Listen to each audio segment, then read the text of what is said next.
Olá pessoal, como estão vocês?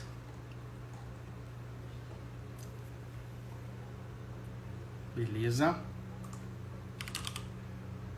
Boa tarde. Boa tarde, boa noite.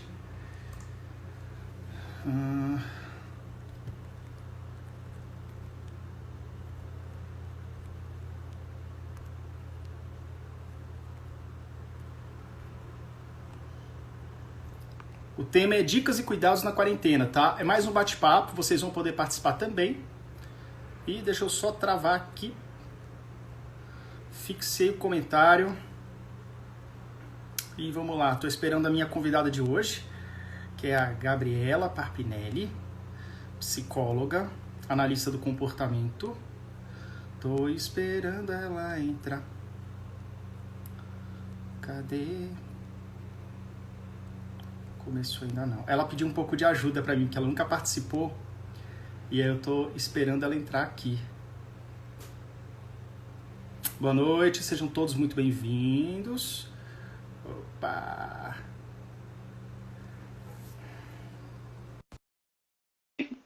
Só esperar ela aceitar agora o convite. Entrei! Tô vendo, Gabi. Olá! Oi, Tudo bom, gente! Gabi? Tudo Beleza? bem? Estão conseguindo me ver Como você direitinho? está? Estou conseguindo ver, estou conseguindo ouvir. Pessoal, vamos dando joinha Tô aí, com vamos um dando LED aqui no coraçãozinho. óculos. É... Mas a iluminação tá ótima. Gente, vamos apertar um aviãozinho aí para compartilhar essa live com todo mundo que precisa ver, tá? Que a gente vai dar muita dica legal aqui. E vamos bater um papo também com os pais, vocês vão poder participar ao longo da nossa live, beleza? Então vamos lá. Gabi, seja muito bem-vinda ao TDAH Muito Descomplicado. obrigada. Nossa, tem um Isso, monte de você gente já. tá Peraí, entrando deixa eu dar uma aí, olhada galera tá quem é que tá entrando. aqui, que eu entrei Veja depois, aí. gente. Oi, gente, tudo bem? Quem já me conhece, tem gente aqui. Olha que Opa! legal! Gente, é a primeira vez que eu participo de uma live com alguém. Quer dizer, no É... Instagram. No Face já, mas no Instagram ele tá sendo escolhido a dedo. Bacana, bacana. Gabi, antes da gente começar esse bate-papo, eu queria que, primeiramente, dizer novamente que você é muito bem-vinda aqui. Gabi é a nossa parceira de trabalho aqui do programa Meu TDAH, é minha parceira de vida, inclusive. A gente já fez vários trabalhos juntos aí com relação ao programa, com relação às mães que participam do programa Meu TDAH. Então, sempre tapete vermelho aqui para você no TDAH Descomplicado, tá, Gabi?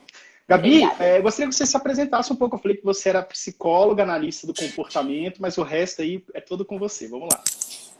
Bom, então eu sou Gabriela Papinelli, eu sou psicóloga. Como ele falou, eu sou especialista em análise do comportamento.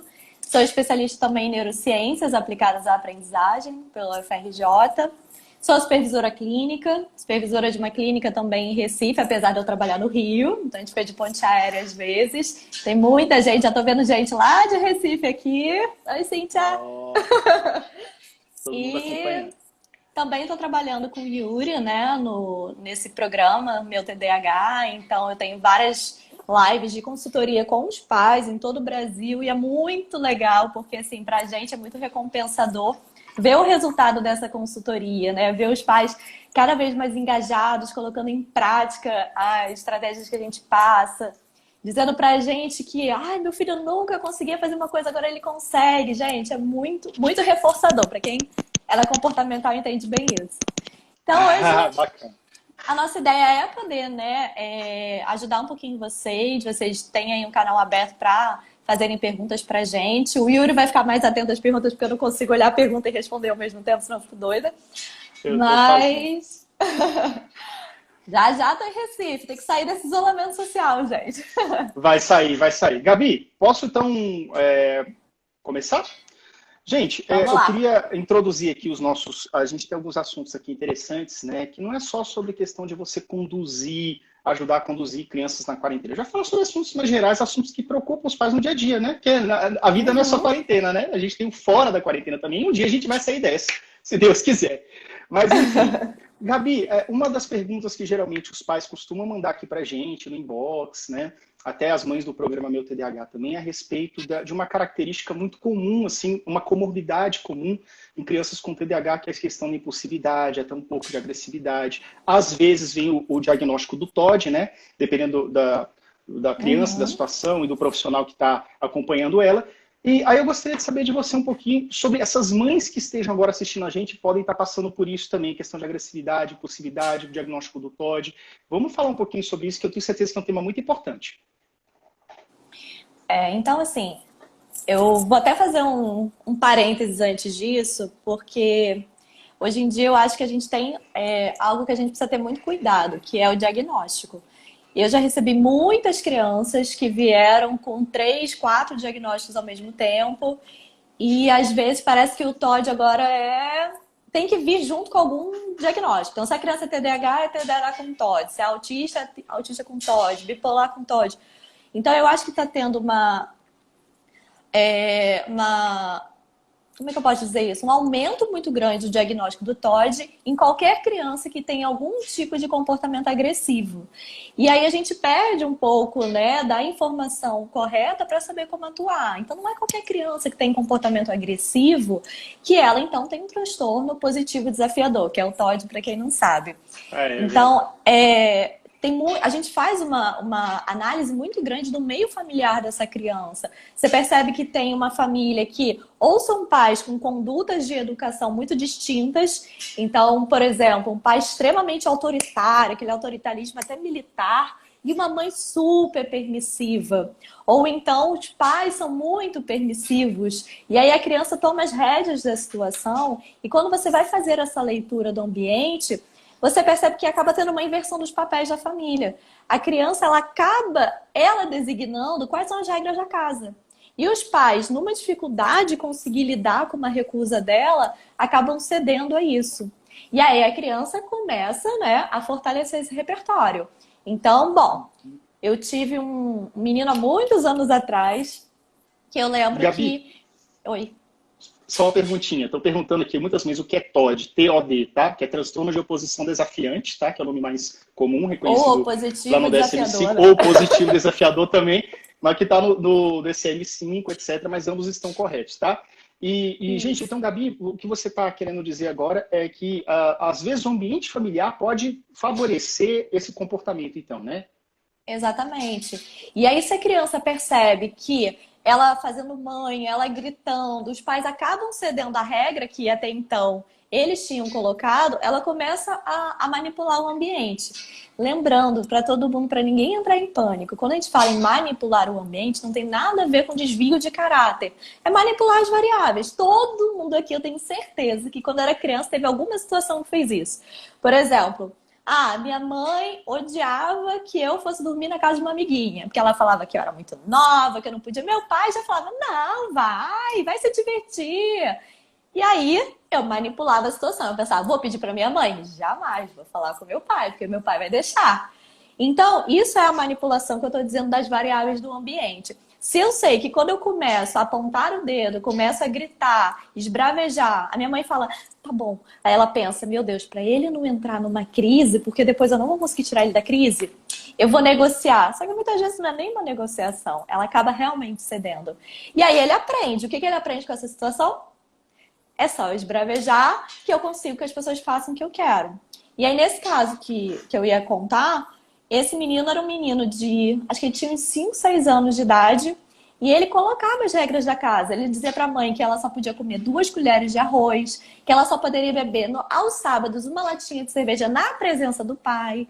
E para ela era algo que estava naturalizado. Entende? Ela interpretava isso como se fosse um cuidado. Nossa, olha, mas meu filho me ama tanto que ele está cuidando até da minha alimentação. Eu até perguntei, mas por que 2 colheres de arroz? Aí ela, porque um dia meu marido falou, você tá gorda de comer tanto arroz. E ele interpretou isso, opa. E aí ele fez uma lista de regras. Então a gente tem que ter muito cuidado, que às vezes a gente está naturalizando um comportamento que ele é inadequado. E isso era uma criança de 6 anos. Imagina ele com 12 anos, num trabalho em grupo na escola. Que aí ele vai entender que ele vai ter que ouvir a opinião dos outros, mas será que ele vai aceitar? E aí ele começa esse enfrentamento. E aí começam a vir consequências, inclusive no meio escolar. Então, a gente precisa entender o que realmente está acontecendo no ambiente onde essa criança está. A grande maioria de casos de TOD que eu recebi foi um trabalho que não foi um trabalho muito difícil, não, tá? Quando eu conseguir reestruturar a família, colocar as regras, colocar os pais como papel de pais e não eles de seguidores de ordens do filho, ele conseguiu se estabilizar e conseguiu aceitar a situação. Então a gente tem várias formas de trabalhar isso. Gabriel, uma coisa que fala. Então é importante também, muitos pais, eles meio que assim, ok, a criança está no acompanhamento, mas fica só aquele acompanhamento ali com o profissional e a criança. Então você acredita que é importante a participação dos pais no tratamento, até porque, como você disse, um bom profissional que regula isso daí, ele vai ter que também intervir na família, no comportamento da família, né? Então é boa essa integração. Exatamente. A família é fundamental nesse caso. E, gente, eu estou aqui citando, né, o Todd, porque vocês levantaram essa questão, mas vocês podem pegar essa ideia e generalizar para qualquer situação com seres humanos, com crianças. A gente sempre vai estar mapeando o ambiente e sabendo como lidar com cada pessoa. E se a criança não tem consequências, ela continua a manter esse padrão de comportamento. Qual o problema? É que quando isso não vem com uma intervenção adequada, esse comportamento ele tende a aumentar e pode sim fazer com que a criança tenha comportamentos cada dia mais explosivos e mais agressivos. Então vamos ter um pouco de cuidado, porque nem tudo é TOD, tá? Às vezes é uma criança com TDAH que ela tem, que é uma das características do TDAH, uma dificuldade muito grande de lidar com a frustração, uma dificuldade de regulação emocional. E aí, quando ela se frustra porque algo saiu do que ela planejava, assim como crianças autistas, muitas vezes ele se desorganiza, ele se desestrutura. E aí, se numa dessa que ele começa, eu não consigo, joga tudo no chão. A mãe vai lá e arruma tudo bonitinho para ele no lugar, o que acontece? Ele teve uma consequência adequada? Não teve uma consequência adequada. E aí eu já entro na outra pergunta, né, que o Yuri me colocou, que vocês mandaram, em relação o que a gente pode fazer para que essa criança consiga ter mais automonitoramento. Foi isso, né, Yuri? Isso. Gabi, tem uma perguntinha que chegou aqui que eu acho que veio bem a calhar com o que você estava falando. A Karine com M de Maria, ela falou bem assim, então é importante bater de frente com a criança para essas agressões? Eu não entendi direito, mas acho que assim, é importante o pai bater de frente. Como é que é isso? Seria no sentido de discutir? Cadê ela? Karine? Creio que sim. Karine, ela subiu um pouquinho. Assim, ela tá... Karine. Então é importante bater de frente com a criança para essas direções. Então, eu não sei o que você quis dizer com bater de frente, mas bater de frente me soa uma atitude um pouco inadequada também, porque também gera uma agressividade. Então, eu não vou ali entrar numa luta com aquela criança. Uma criança com TDAH, uma criança autista, que esteja no momento de uma crise, ela não consegue raciocinar bem. Então, você começar ali a discutir com ela, você só está inflando essa raiva dela. O que você tem que fazer? Você não vai ceder ao comportamento dela. Isso é extremamente importante, porque quando você cede, você reforça esse comportamento inadequado, mas você precisa tirar um pouquinho ela da situação e falar só para ela. Eu só vou falar com você quando você se acalmar. Você vai pro seu quarto. Quando você se acalmar, a gente conversa. Ah, Gabi, mas aí ele vai começar a discutir comigo. Mas é porque eu queria muito ver mais um episódio da Galinha Pintadinha. Eu queria muito fazer isso. Gente, vocês têm que manter o autocontrole de vocês. Vocês percebem muito que alguns pais têm muita dificuldade, porque quando a criança começa a ficar agitada, irritada, os pais começam a ficar agitados e irritados de novo. Aí eles chegam para a criança e falam assim, você não pode gritar comigo. Peraí, vamos lá. Eleva a voz ainda mais. Você não pode gritar comigo, mas eu posso gritar com você? Então, os pais têm que ter muito esse autocontrole para eles se regularem também e, naquele momento, dar o modelo adequado. Filho, olha só, você está irritado, eu não vou conversar com você agora. Você vai lá para o seu quarto, nem que leve a criança para o quarto. E quando você se acalmar, eu volto lá. Deixa ela lá, ou algum lugar da casa que vocês acham que seja tranquilo, tá, gente? Ok. Quando ele se acalmar, você retorna. Olha só, você já está calmo? Posso conversar com você agora? Mas é porque eu queria. Bom, já não está gritando, ele está triste, ok. A gente vai legitimar o sentimento dele. Eu não vou falar para ele, você não tem motivo para ficar triste, cara. Galinha pintadinha tu vê qualquer hora. Não, você vai legitimar o que ele está sentindo. Vai falar, filho, eu entendo que você gosta muito do desenho. Você ficou triste porque eu falei que era hora de tomar banho. Mas a gente tem regras.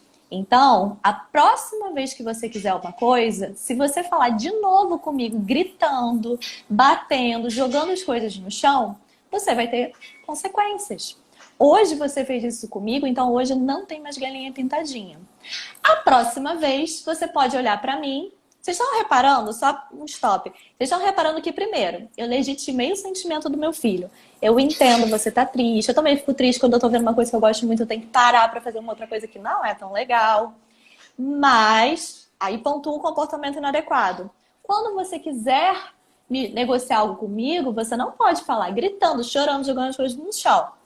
Legitimei sentimento, apontei e descrevi o comportamento inadequado. Por que é importante descrever, gente? Para que ele realmente entenda o que ele está fazendo que você não vai aceitar mais. Porque se você falar, o seu comportamento foi muito feio.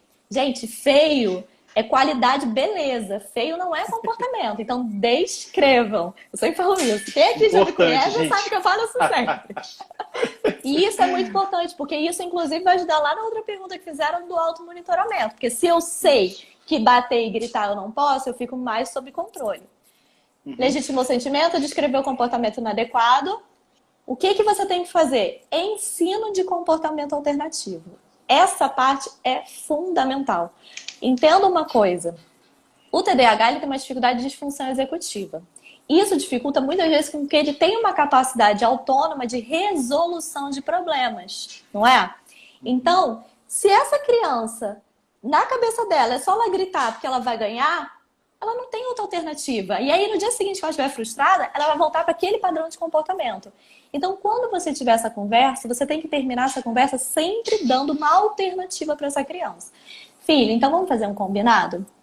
Na próxima vez que você ficar chateado, você vai falar comigo de forma calma. Se a mamãe puder, ela vai deixar você ver mais um pouquinho. Mas se ela não puder, você pode voltar a gritar e bater? Não. Por quê? Porque aí eu vou ficar sem televisão. Ah, vocês entenderam que eu tô fazendo todo o raciocínio? Perguntas pausadas, mães, pais. Espero que tenham pais aqui também, que pais também são importantes. Sim. É importante esse passo a passo de perguntas, esse que a gente chama de encadeamento de perguntas, porque se você fala um monte de coisa ao mesmo tempo, você gritou comigo, já me gostou de no chão, só por causa do raio da galinha pintadinha, vai pro banho agora, nunca mais faça isso comigo. Gente, ele só ouviu que ele não ganhou galinha pintadinha, ponto. Você não ensinou nada pro seu filho, você só suprimiu a resposta dele de que aquilo é inadequado. Entendem? Com certeza. Então, isso é uma forma de vocês conseguirem tirar a criança da crise para resolver o problema. Só que como... Você quer me interromper, Yuri? Eu me empolguei aqui. Posso continuar? Mais ou menos. Qualquer coisa você levanta a mão assim. Conclui. Beleza, conclui que eu levanto a mão. Vamos lá. Porque eu não acabei que eu falei de uma parte, mas eu preciso falar de outra. Então, assim, isso eu tô falando quando a criança tá no olho do furacão. Vou discutir com ela, vou ficar ali dizendo que tá errado? Não, vocês já entenderam o percurso que a gente vai fazer. Sendo que é muito importante que essas crianças, elas tenham algum tipo de técnica de regulação emocional, tá? Uma das técnicas mais simples que todo mundo aqui, inclusive, deveria estar treinando porque a gente vive uma sociedade difícil e ansiogênica, é respiração diafragmática. Então, se vocês conseguirem parar 5 minutinhos, gente, por dia, no momento que a criança tá calma, então ela fica muito calma quando ela acorda de manhã, porque ela ainda tá meio grogue, ainda não despertou para a vida, tudo bem. A gente vai iniciar um treino de respiração diafragmática com a criança, primeiro no momento que ela tá calma. Mas, Gabi, eu quero no momento que ela tá ansiosa, quebrando a casa. Para ela conseguir usar no momento que ela tá ansiosa, quebrando a casa, ela precisa já ter autonomia para sozinha fazer respiração diafragmática. Eu não posso, no momento que ela tá em crise, falar, vai, 1, 2, 3, respira. Ela tá... Aí o que as crianças normalmente fazem? Surta de vez. E aí parece o lobo mau. Eu até brinco, não é o lobo mau, gente. Quando,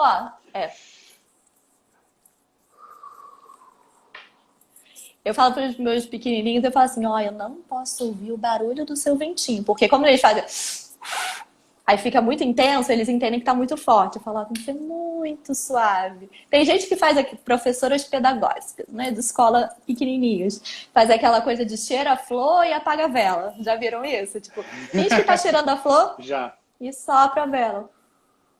Se a gente conseguir 5 minutos, desculpa, 5 minutos pelo menos por dia, treinar nos momentos que essa criança já está calma, ela não vai conseguir prestar mais atenção na respiração dela e entender o passo a passo? E aí, o que vai acontecer? No dia, pais, quando vocês já conhecem o filho de vocês, mas se isso ainda não está claro, fiquem mais de observação.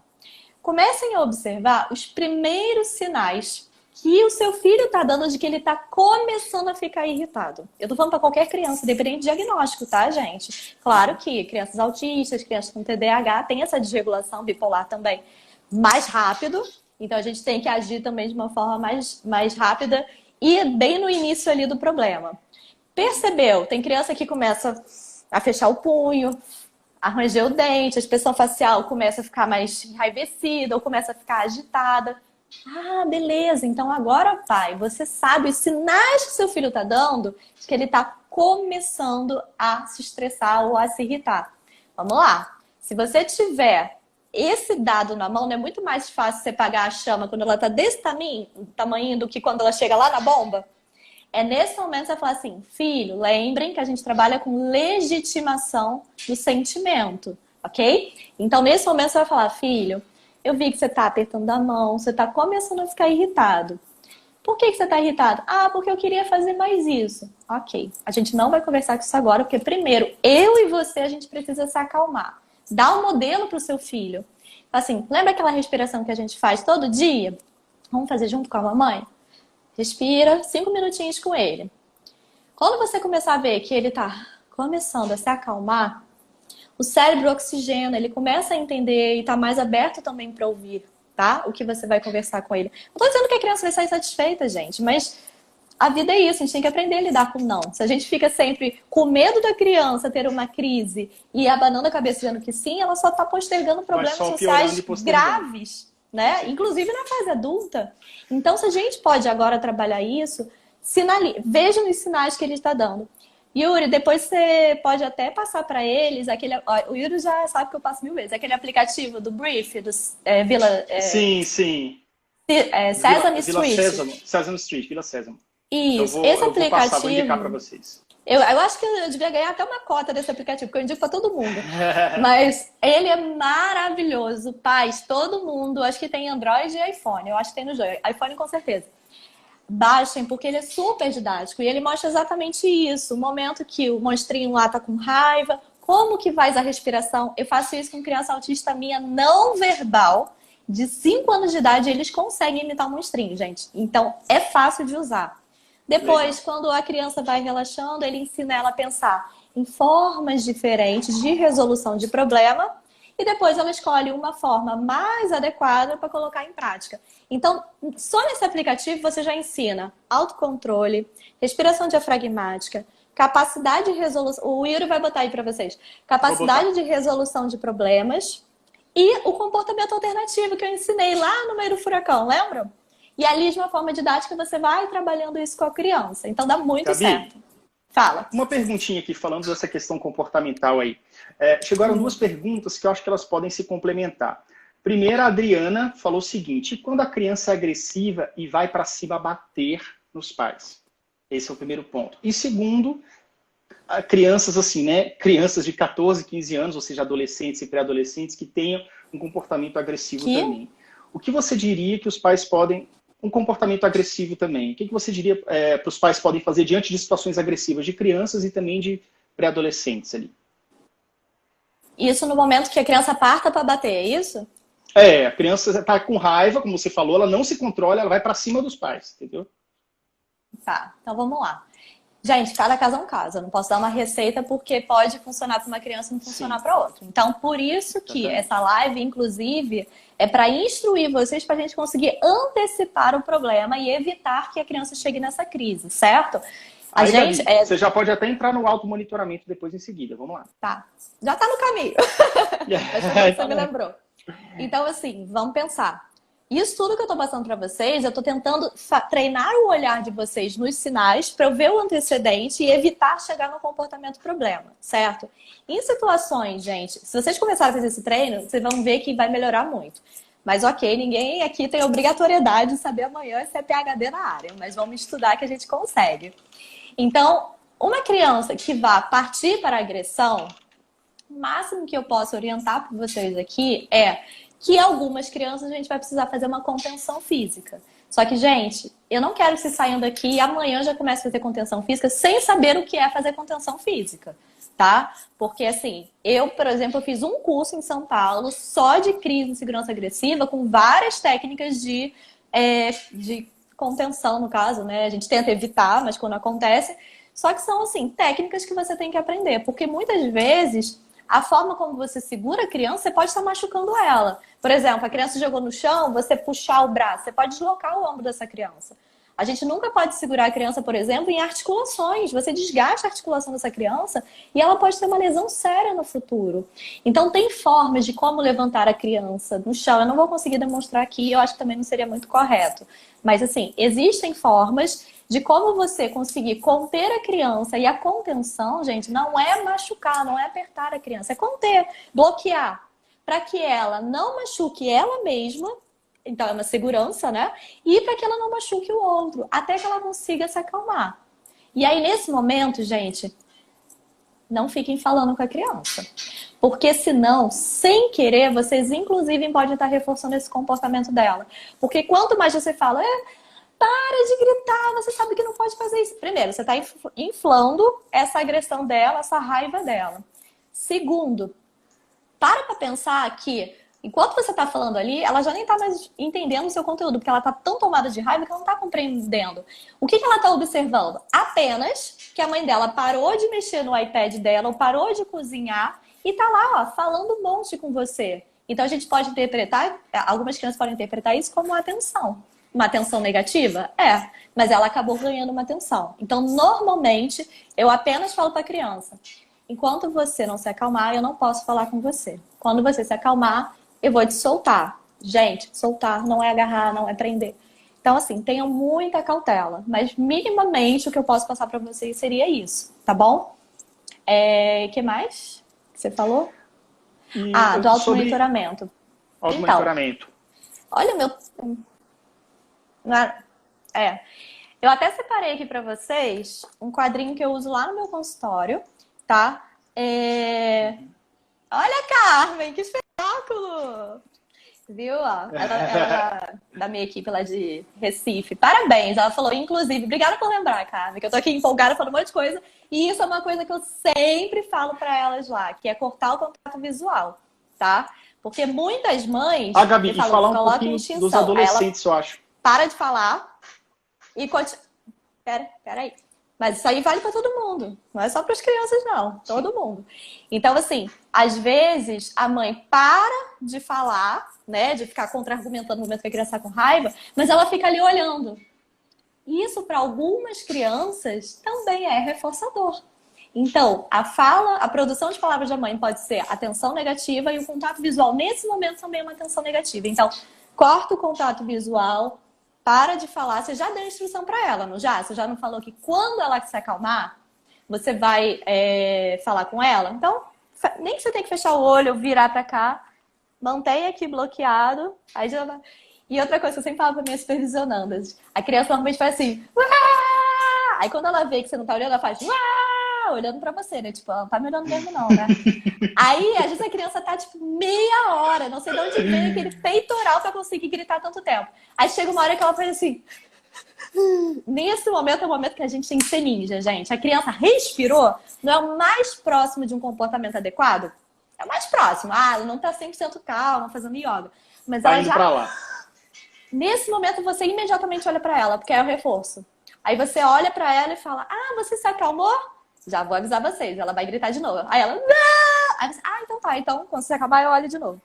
Ela vai testar você algumas vezes. Se você, enquanto você tá olhando pra lá, você fica assim, já acalmou, já acalmou, e ela tá aqui gritando, não tá adiantando nada você olhar pra lá, gente. Você tá dando atenção.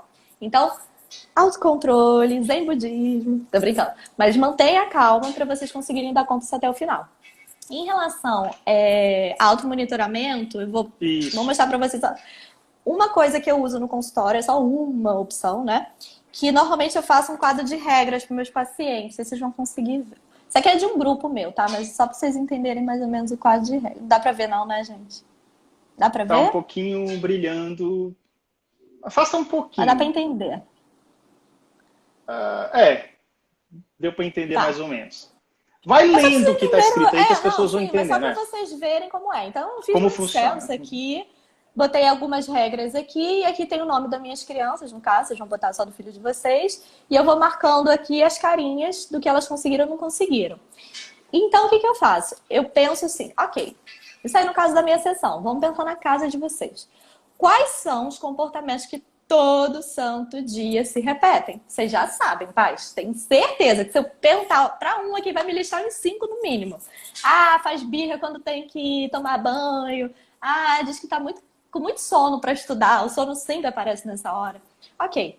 Vocês vão pegar os comportamentos problema dessas crianças e vocês vão tentar escrever qual seria o comportamento adequado nesse momento. Então, por exemplo, aqui é básico, né? Você sempre tem. Controlar a raiva. Então, em vez de ser não bater no irmão, vai ser controlar a sua raiva. E vocês já sabem que Mais eu já abrangente, né? Legal. Mas a gente vai falar de uma forma mais positiva. É isso que eu quero que vocês entendam, tá? A gente não vai falar o que não é para fazer. A gente vai falar o que é para fazer.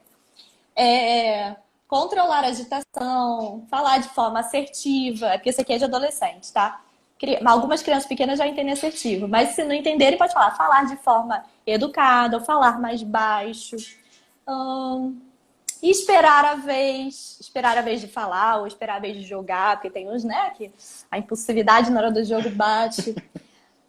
Aí aqui tem outras coisas, mas são de adolescente, tipo, saber lidar com críticas, participar das tarefas, manter contato visual. Então, vocês perceberam que nada que eu falei aqui eu comecei com não fazer isso. Eu coloquei o que eu quero que ele faça.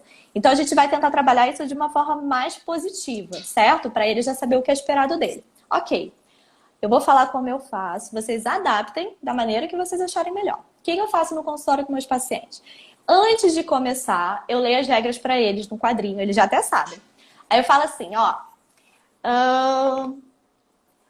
as regras são as seguintes. Aí o quadro tá lá na parede. Você tem que fazer isso, isso, isso, isso. Se vocês cumprirem, aí aqui no caso são muitas, tá? Mas em casa põe pouquinho, gente. Mas aqui são 10, por exemplo. Se você cumprir 5 dessas regras, 5 carinhas felizes, no final você escolhe qual vai ser o jogo do dia. E aí, vamos dizer que a criança está começando a esbravejar num jogo. Já tem aqui controlar a raiva. Aí eu olho para ela e falo assim, Aí a regra é controlar a raiva. Eu falo, controlar a raiva. Primeiro aviso. Aí eles já sabem que quando eu falo primeiro aviso, significa que a carinha feliz é só até 2 avisos. Por que eu coloco isso? Gente, a gente já sabe que provavelmente eles não vão aprender isso no primeiro aviso. Então, a gente também tem que ter um pouco de tolerância. E lembra que eu tô falando que é quando a criança apresenta sinais. Não tô falando isso quando ela já tá na crise. Então, eu já tentei suprimir o comportamento ali no início. E aí vamos dizer, a gente brincou, aí ele... tá, isso, bom, você conseguiu controlar essa raiva. Aí, em outro momento do dia, ele começa, mas é bom... Segundo aviso de controlar a raiva. Até aqui, você ganha a carinha feliz. Se eu tiver que falar mais uma vez... já é o mais ou menos. E se eu falar mais uma, acabou. Já é a cara triste, não vai ganhar. Então, esse é o método que eu usei com meus pacientes. E posso dizer para vocês, no início eles não ligam muito não, porque eles não levam fé. Mas, Gabi? Eles já ficam até meio competindo. Quem tem Caiu, irmãos Gabi. vai ver isso. Oi. Eu tô aqui. Calma aí. Caiu, travou, voltou, Oi? agora voltou novamente, porque travou aqui pra gente, tá? Só uma coisa também. Então, Gabi, antes de você continuar, porque realmente travou, o que você fala aí que as crianças não levam fé, será que é porque os pais também não levam fé? Ou seja, eles desistem de seguir o combinado? Fala um pouquinho sobre essa perseverança dos pais também. Pode ser. Eu acho que tem tanto isso que o Yuri colocou, né? Dos pais falarem, não vai dar certo, então não vou fazer. Ou eles também não terem disciplina de checar as regras e poder fazer as marcações. Um dia faz, um dia não faz. Então, se você mesmo não está mostrando para a criança que aquilo é sério, que tem que ter disciplina, por que você está exigindo disciplina dele? É uma via de mão dupla, né? Então é necessário que, se vocês quiserem colocar isso em prática, que vocês precisam ter muita disciplina e todo dia a criança já vai esperar o momento antes de dormir de marcar as carinhas dela. Então, é muito legal e assim, normalmente o que eu faço? Primeiro dia a criança às vezes não leva muito fé, fica um pouco revoltada. Sejam justos, tá? Se a criança não cumpriu, se era, sei lá, o meu são 10, eu falo para os pais em casa fazer só 5 comportamentos. Se for criança, que esse aqui é meu é de adolescente, pode ser só o desenho do comportamento, tá? Não precisa ser escrito, não, até para ficar mais lúdico, mais bonitinho, quadrinho. Aí eu falo assim, pais, coloquem 5 comportamentos. Desses 5 comportamentos, não coloca só comportamento problema. Escolhe pelo menos um, que é um comportamento que a criança até tem, que é legal, mas que ela pode melhorar. Então, por exemplo, meu filho até coloca, às vezes, me ajuda às vezes a arrumar a mesa. Então coloca ali, porque não, às vezes, vamos fazer ele fazer todo dia. Então, evitar falar alto, ou então falar mais baixo, controlar a raiva, obedecer, colocar a mesa do café da manhã e estudar sem reclamar. Maravilha! Botei 4 comportamentos de problema e botei Esse um aqui último é difícil. Mas a gente consegue, tá? Gente, se fizer certinho, dá muito certo, é muito bom. Eu tenho pais que eu não sei se estão aqui agora que usam e podem atestar. Então, assim, 5 comportamentos. Normalmente, na primeira semana, eu peço para os pais colocarem uma meta muito baixa. Então, assim, se for muito difícil para o seu filho os 5, você coloca que ele tem que ganhar pelo menos 2 caras felizes no dia. Não ganhou? Não cedam. Não ganhou, não ganhou, gente. Faz parte da vida. Bota lá que ele não ganhou. E aí não é assim, não acredito, tu não ganhou nem 2 caras felizes, cara. Não, gente, fala, olha, o Yuri tá assim, morrendo. Aí vocês falam assim, Olá. filho, olha só. Hoje você não conseguiu cumprir a nossa missão, que era ganhar 2 carinhas, ou 2 estrelinhas, que seja, 2 carinhas felizes. No controlar a raiva e no obedecer. Você lembra aquela hora que eu falei que era pra você ir tomar banho e você ficou dizendo que não ia, que não queria? Então hoje você não cumpriu o combinado, mas eu tenho certeza que amanhã você vai conquistar isso. Vamos ver, será que você consegue? Beleza, então você criou ali uma motivação para a criança dormiu. No dia seguinte, quando a criança acordar, o que você faz? Relembra ela. Eu acho que hoje você vai conseguir, eu tenho certeza. Vamos ver? Estimulando Pronto, de você todas já as formas, criou? né, Gabi? A gente estimula. É um Isso coach aí. da estimulação, tô brincando. E aí você já começa o dia com outra energia com essa criança. Ela começou realmente algum comportamento não atender, faz os avisos, mas sem ser de uma forma punitiva, gente. É um alerta. Ela não tem uma dificuldade do controle inibitório, para ela é difícil. Então, se ela está mostrando que ela está se esforçando, se ela já não está esbravejando tanto quando você está dando esse aviso, isso já é um ponto positivo, ela já está melhorando. Então, vamos lá, vamos fingir que você tem que combinar com ela no final do dia qual vai ser o prêmio. No meu consultório, normalmente ou eles podem jogar um jogo, escolher o jogo, que se eles não ganharem, eu que escolho. Ou às vezes eles querem mostrar pra mim um vídeo no YouTube e a gente fica rindo junto. Então vocês podem ver com o filho de vocês, Legal. o que eles E gostam criança de adora fazer. isso, né? A participação dos pais na atividade. Isso é muito Junto. recompensador. Eu adorava. Exato.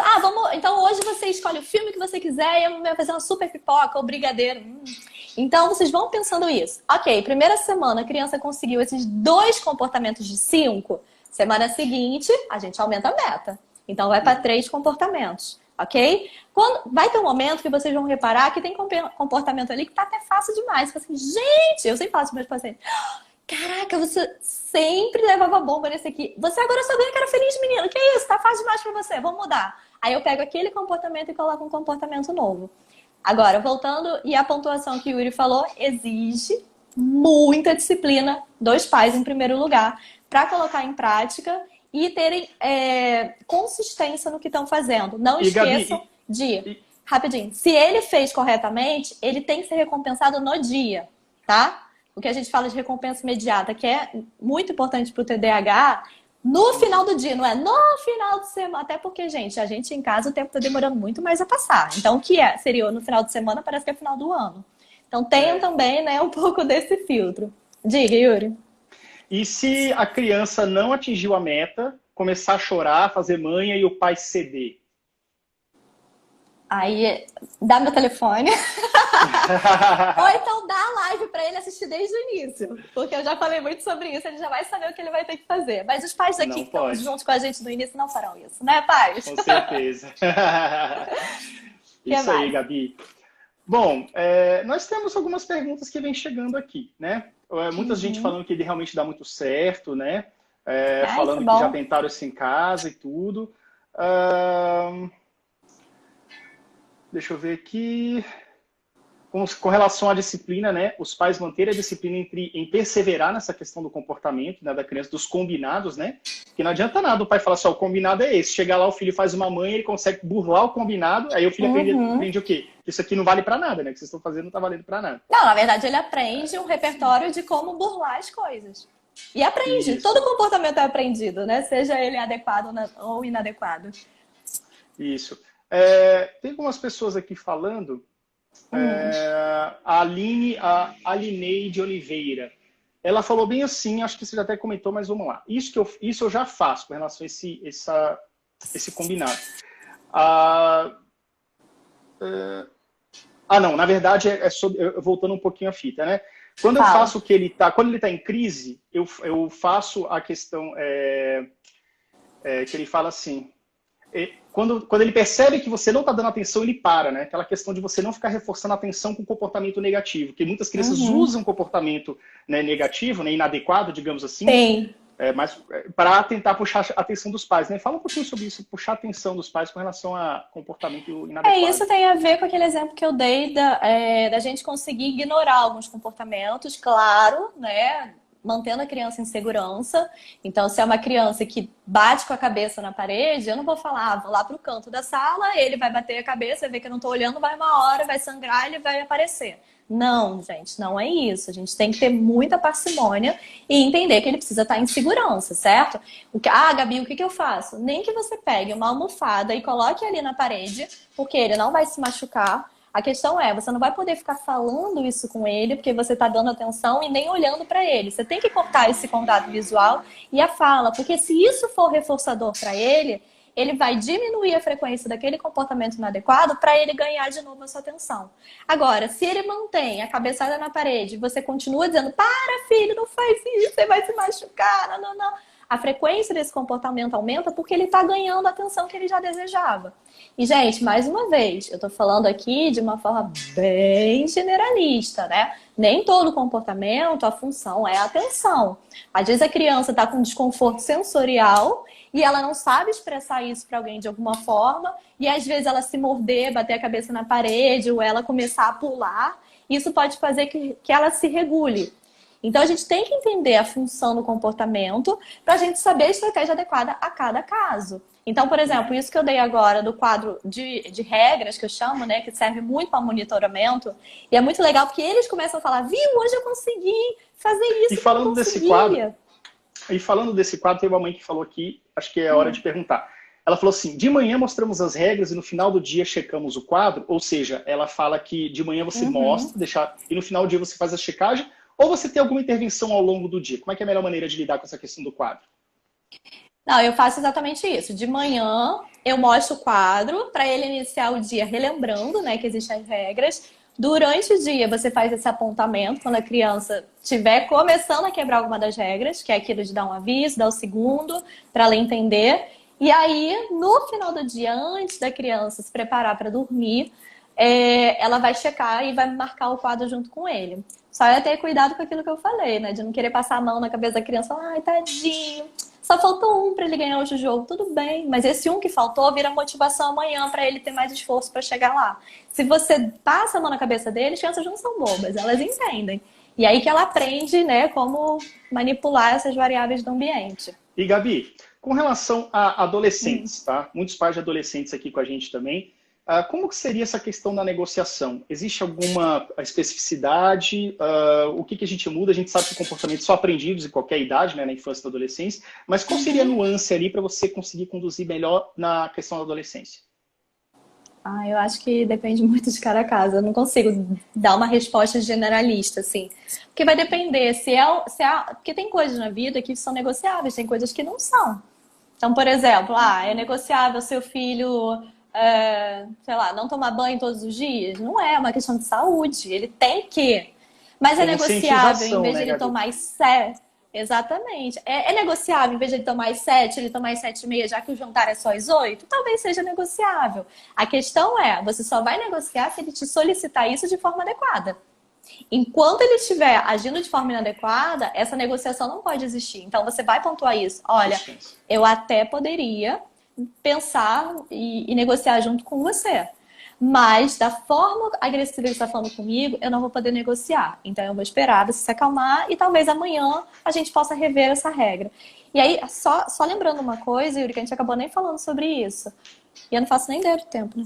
Tá. Falta 10 minutos. A pessoa Falta fala 10 pouco, minutos. fala pouco. Então, eu acho que todo mundo aqui já viu, que acho que todos os psicólogos estão falando muito nisso, gente, mas nesse momento, mais importante, dependente da idade, inclusive para adultos, é a gente ter uma rotina pré-estabelecida, tá? E é uma rotina que é temporária, né? Eu espero que a gente não fique eternamente em quarentena, até porque eu preciso de contato social. Mas, nesse momento, a gente gerir a nossa vida, se organizar para dar conta das nossas atividades. Então, o que vocês podem fazer também é construir um quadro de rotina para os adolescentes da semana. E aí ela fez tipo um planner super bonitinho, botou unicórnio, e ela colocou o que ela ia fazer no dia. Então, de manhã, o horário de estudar. À tarde ela botou que ela ia tocar piano. Aí depois ela botou que ela ia aprender a fazer uma customização de roupa. Depois ia aprender a fazer um tutorial de make. Ai, gente, mas que bobeira. Não, é uma organização que ela tem porque ela já sabe o que ela vai fazer. E nesse momento está super adequado. Por quê? Ela estudou? Estudou, cumpriu o que ela tem que fazer. Agora ela já sabe qual é o próximo passo. Eu acho que o que gera muita ansiedade da gente é não saber o que vem pela frente. A ansiedade é sempre relacionada a futuro, né? Então, por exemplo, o que gera muita ansiedade da gente é quando vai acabar essa quarentena?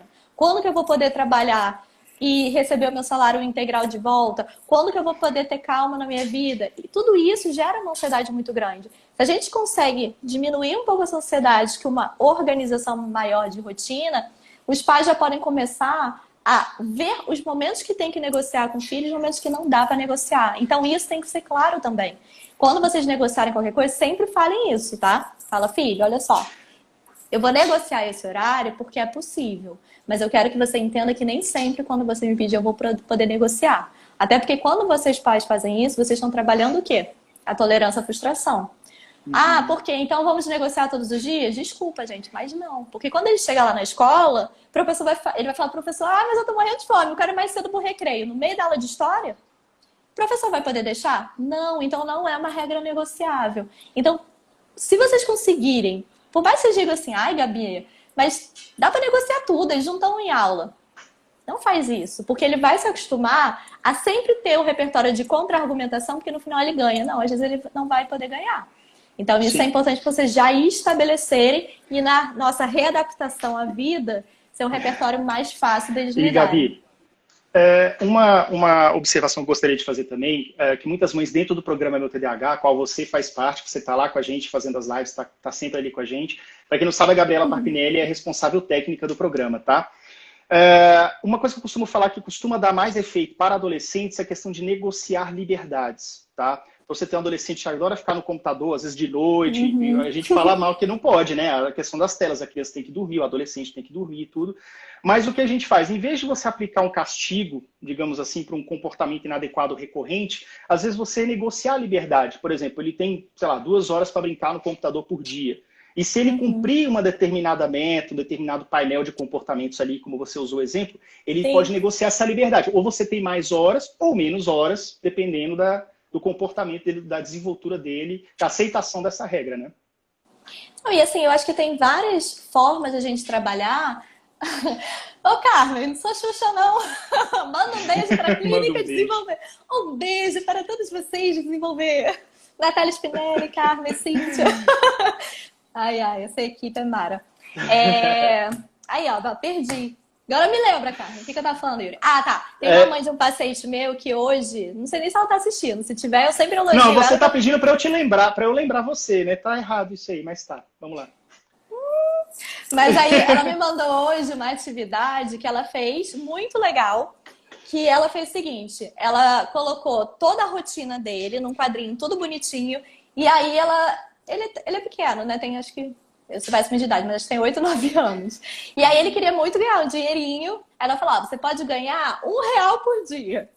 E aí cada atividade, ela dá não sei quantos centavos pra ele. Acho que era R$1, não sei se eu tô viajando. Ou se era R$1 por manhã, R$1 à tarde, R$1 à noite. Mas eu sei que cada atividade tinha os centavinhos, as moedinhas que ele ia ganhando. E aí o que ela colocou? Em vez de ser uma coisa positiva de você não vai ganhar se você não fizer, tá sendo uma coisa para ele. A cada vez que você fizer cumprir tarefas, você vai ganhar cada vez mais. Entende a diferença? Então Ele não até é uma. quer cooperar, né? Ele até agora falou, Ele não, fala, agora eu quero me Jesus incentivar amado, para ganhar cada vez mais. quem não quer uma moeda de 10 centavos que parece de ouro? Eu ia querer. Então ele acaba trabalhando mais para ele poder também receber. Então a gente tenta tirar essa aversão, né, do cumprimento de regras como um meio punitivo e sendo mais reforçador e mais estimulante para as crianças. Legal, Gabi. Respondi? Então, respondeu sim, até muito bem, inclusive. Gente, tem mais algumas perguntinhas chegando aqui. Manda beijo, você já mandou beijo. Tem gente perguntando de remédio. Gente, a gente não vai falar sobre remédio aqui, tá? E Não a sou gente vai falar sobre psiquiatra, mais gente. Não exatamente, posso. entendeu? Risperidona, não podemos falar. Gabi, tem mais alguma coisa que você esqueceu? Você pode ir falando aqui, que as perguntas vão chegando aqui, eu estou tentando ler. Mas vamos lá.